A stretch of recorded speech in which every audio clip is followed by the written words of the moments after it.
Good morning and welcome to the Underbrush or Liger Studios podcast where we uncover the secrets of marketing. I'm your host, Dakota Ward. I'm joined here this morning by Dr. Ron Young of Trove Incorporated. Ron, how are you doing this morning? Doing well. Thank you. How about yourself? I can't complain, even though there was a little bit of rainy traffic, so we're starting a little later than we normally would, but that's okay. We'll roll with it. Yeah, excellent. Absolutely. All's good that ends well. That's right. We're here in Atlanta. Ron, where are you coming live to us from? Franklin, Tennessee. It's a suburb of Nashville. Okay, awesome. Well, Ron, you're a psychologist and executive coach. I'm sure a bunch of many other things that I'm not mentioning, but if you wouldn't mind, for some of our viewers that are loyal, that have seen your partner, Dr. Rick Forbes, they know who you guys are and what you do. But for those that don't, if you don't mind just giving us just a brief little background about what you guys do over there at Trove, and then maybe a little bit of background about yourself, how you got to where you're at today. Okay. So about myself, I'll run down the educational and experience history. So I got a bachelor's degree in sociology at University of Maryland, a master's degree in counseling at Georgia State University, then a doctorate in clinical psychology at the University of Georgia. I'm kind of addicted to education, maybe, but I did my internship at the Tuskegee Veterans Hospital. Nice. Had a private psychology practice for about 7 years. Mm-hmm. Went into corporate work as a psychological coach, an executive coach, and management consultant. And at the same time as that, when I started working with corporate America, I started doing international work with leaders pretty much on all continents of the world. Love doing that and continue to do that today. Trove is a management consultant executive coaching firm, and we enjoy working with people all across America. I'm the only one that does the international work, but we've enjoyed doing this work for many years. Love it. I love it. So international work, whereabouts internationally are you guys plugged into? So been in the Far East and the Middle East. So Kazakhstan, Russia, Thailand, Vietnam, China. China, not so much right now. Sure. Anywhere right now because of COVID. Right. Some in Africa and South and Central America. Believe it or not, nothing in Canada so far. Are you guys doing this like the same work that you're doing here stateside? Yes. So do you speak other languages? No, but I know people who do. Yeah. I love that. That's awesome. So what we were going to get into today is, I know, very near and dear to you, but I wanted to talk about and get an open discussion about what's going on with experiencing life transitions and the question, who am I now? And I know that's so relevant today with today's climate and everything that's going on. And, people just question, who am I now, in this new kind of age? I mean, we're online right now. So who am I now? And experiencing life through transitions. Can you speak to that a little bit? Sure. As you said, it's something I've always been interested in, figuring out who we are and then how we best fit in the world, in our social world, in our relational world, in our world of work. Mm-hmm. And I tend to look at how we got to who we are today. And it starts with identity that's conferred on us by our parents and authority figures around us as we're growing up. Then we hit adolescence, and we really begin to look for ourselves without as much input, hopefully, from the adults around us. So we take the identity that's conferred, like given to us by those adults, and begin to wrestle with it ourselves until we construct our own identity based on what they gave us and what others around us are showing us and where we feel we fit. Mm-hmm. And that identity changes when there are role transitions of any kind. It can be graduating from college. Hmm. We have to figure out, okay, I'm not a student anymore. Who am I now? Or when we get married, or when we have children. And some really big ones, though, are also in the area of our changes at work. It can be a promotion. It could be taking a new job. Um, and research has shown, believe it or not, that the stress accompanied with changing our roles Hmm. is equal to the stress that people feel coming home from being in at war. Hmm. It, Wow. it seems really extreme, but that's what the research is showing. Hmm. So being kind of lost in this world of, okay, I know I'm in the world, but I'm not sure who I am in the world. Yeah. Yeah. And so helping people figure that out before they go on to that next step is really important. Otherwise, you get people taking a job, for example, that they're great at, but they don't like. Hmm. So that's part of what I really love to do, is to help people figure that out. Today, with the COVID crisis, those changes are more frequent and much more intense. And so it's become even more important today than it has been in the past. Absolutely. Well, you touched on two terms, and I'd like to dive a little bit deeper onto those. And you talk about constructed identity versus conferred. And so you talked about that a little bit, but can you give us a little bit more insight as to maybe a definition of clearly what is one versus the other, and how do they affect us throughout our lives? Sure. Well, if you think about when you're growing up, parents tend to influence who you think you are, by the things they say to you. Sometimes they'll say, you would make a great lawyer, or you're a great athlete. Maybe you have a career there. Just those types of things. If they emphasize education, right, then school's really important, and you're a smart, educated person. That type of thing. Mm-hmm. So that's the conferred part. We're Okay. telling you who we see you as. And then as you get older, coming into adolescence, you begin to say, okay, I'm not sure I'm totally what they say I am, or who they say I am. I may be great at convincing people to do things. So, career in sales might be great, but I don't like it. Just because I'm great at it doesn't mean that's me. Sure. And in fact, that was my experience. I was always told I should be a salesperson. And I didn't like that. Yeah. My goal was to help to influence people. So that's the part of the self-constructing. Clubs I might have been in growing up, or any of us would have been in high school. Did we participate in athletics or the band?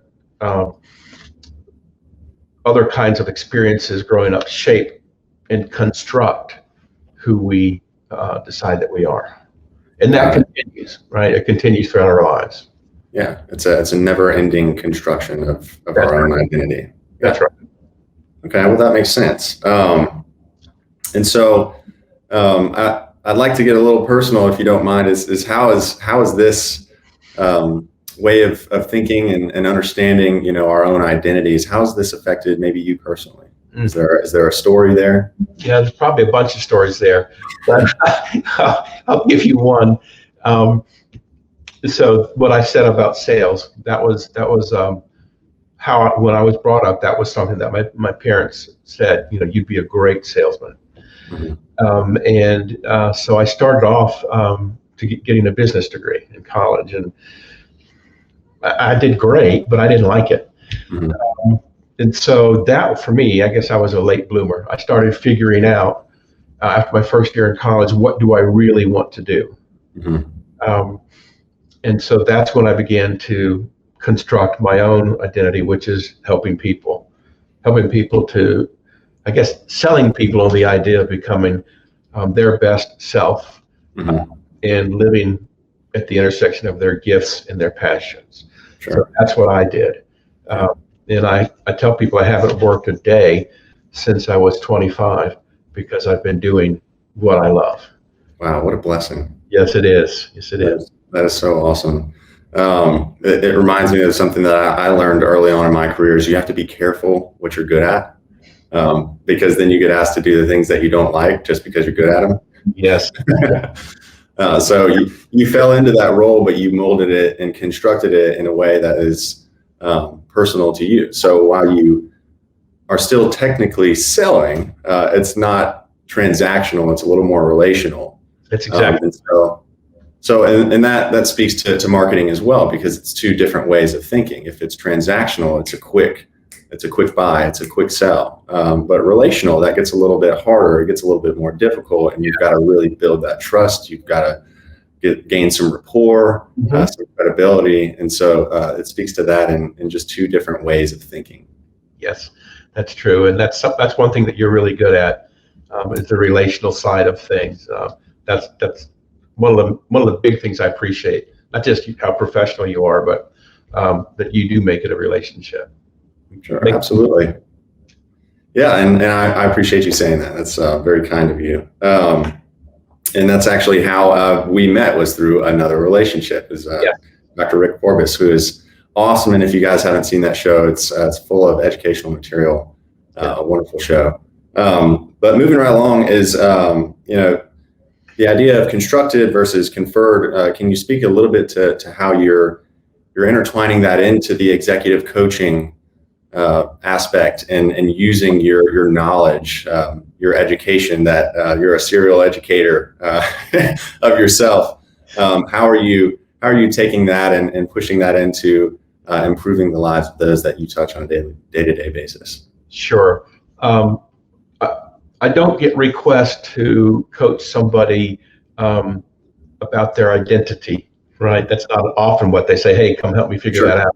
Yeah. But when I talk to them about what it is they want to accomplish, it always starts from who they think they are.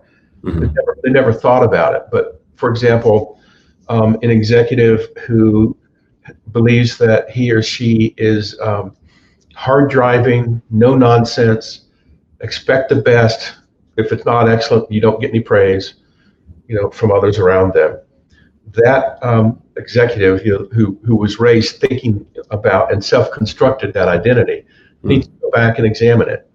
I love to ask the question, how's that working for you? And that begins to uncover the root of some of the issues they're having as a leader and as a producer in their business. So we explore that, and then I connect it to their present circumstances. Right? I think this person.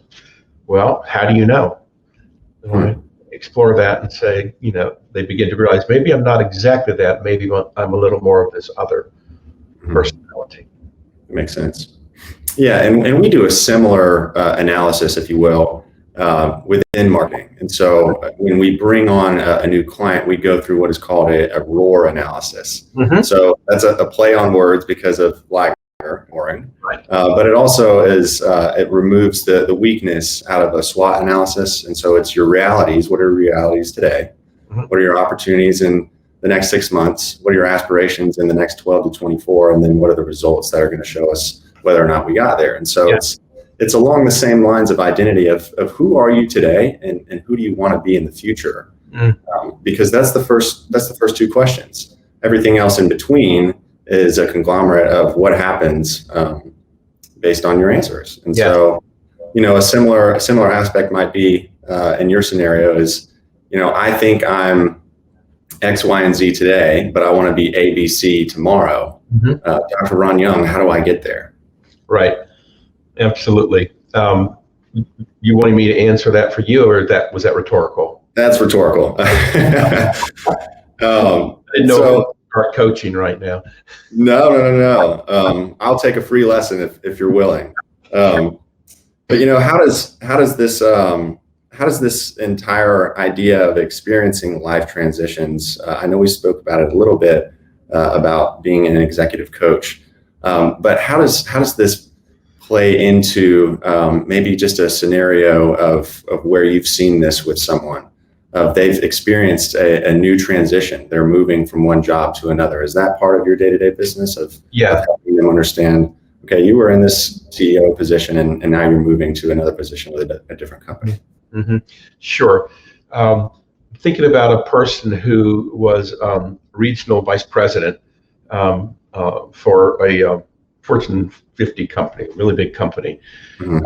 and he was promoted to be the head of operations, not the COO, but right below the COO Okay. at the corporate office. Totally different culture, and totally different way of operating, and very distant from the people that he was responsible for. Mm-hmm. So he had to figure out, okay, who am I now as a corporate citizen, right? And how do I fit into this culture here? And how do I maintain my integrity, Mm-hmm.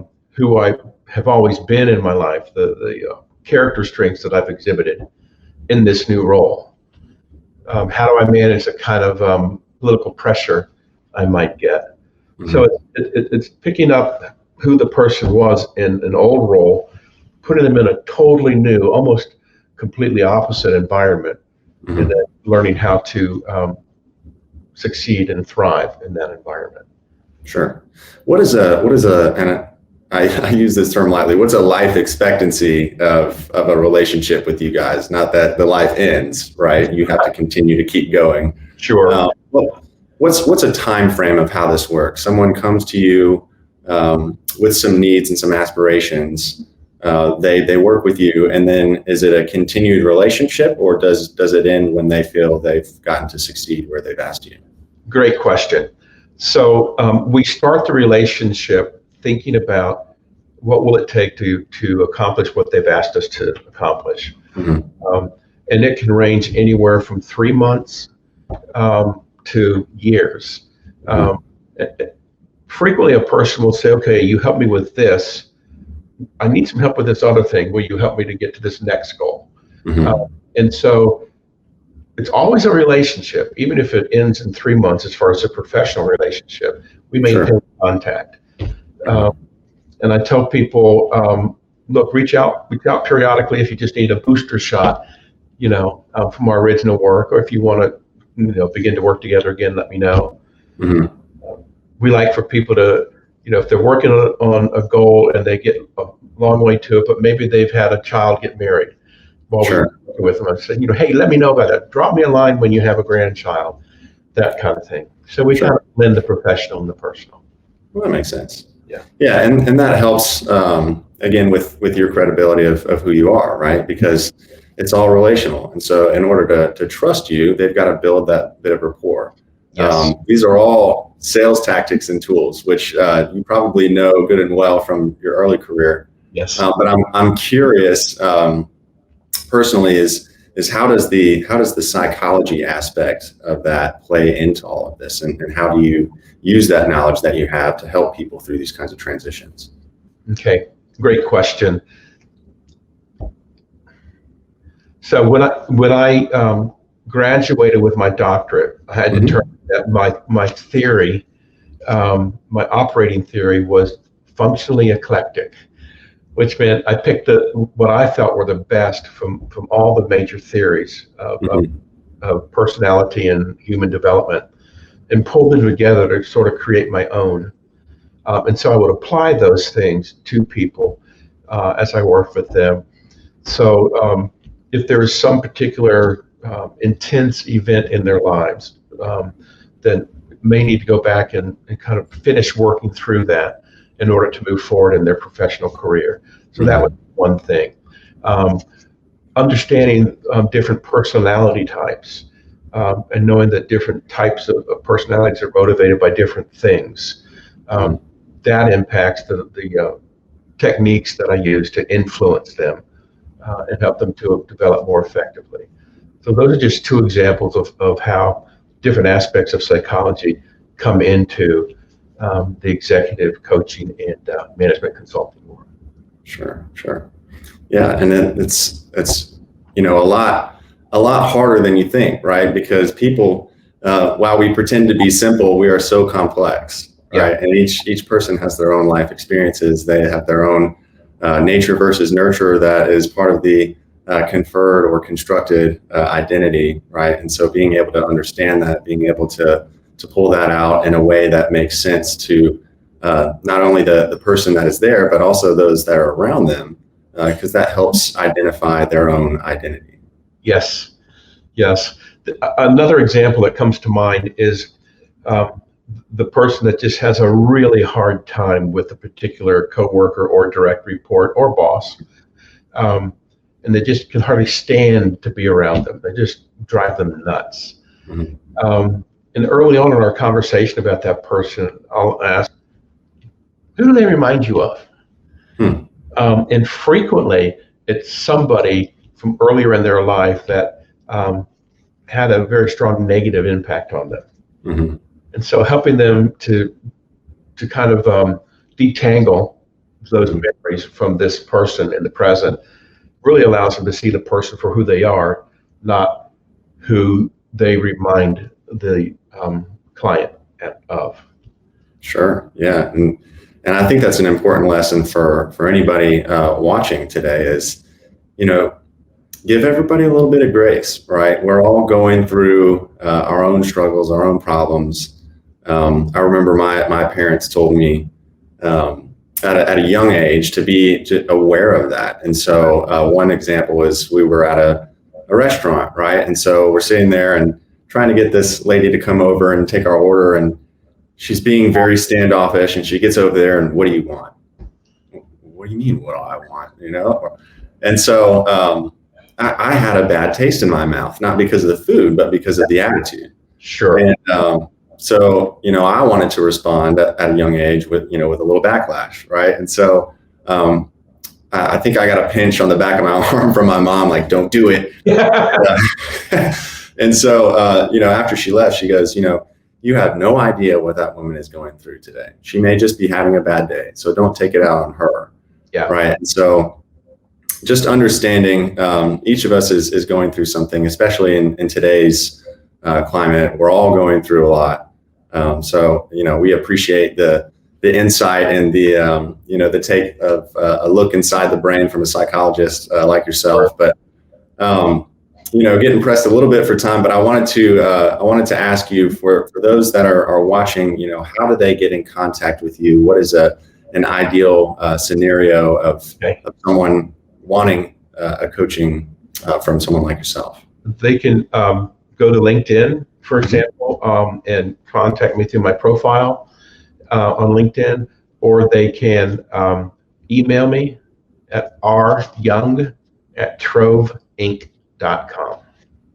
Perfect. And is there any kind of prerequisite or anything that they have to have, or do they need to be in a fire drill scenario, or is this a No, anything from I want to explore things from my life. Things are going well. I just want to improve some areas, all the way up to the fire drill. The wings are falling off the airplane. I need some help. Yeah. Before I crash. Yeah. Well, Dr. Ron Young, it has been an absolute pleasure having you on this morning. Thank you for joining us. I know it's an hour earlier for you, so thank you for waking up early and getting here with us. But thank you to the viewers for joining us here on the Underbrush. Again, I'm your host, Dakota Ward, and we were joined here this morning by Dr. Ron Young of Trove Inc. Thank you so much. I enjoyed it. Absolutely. Thanks.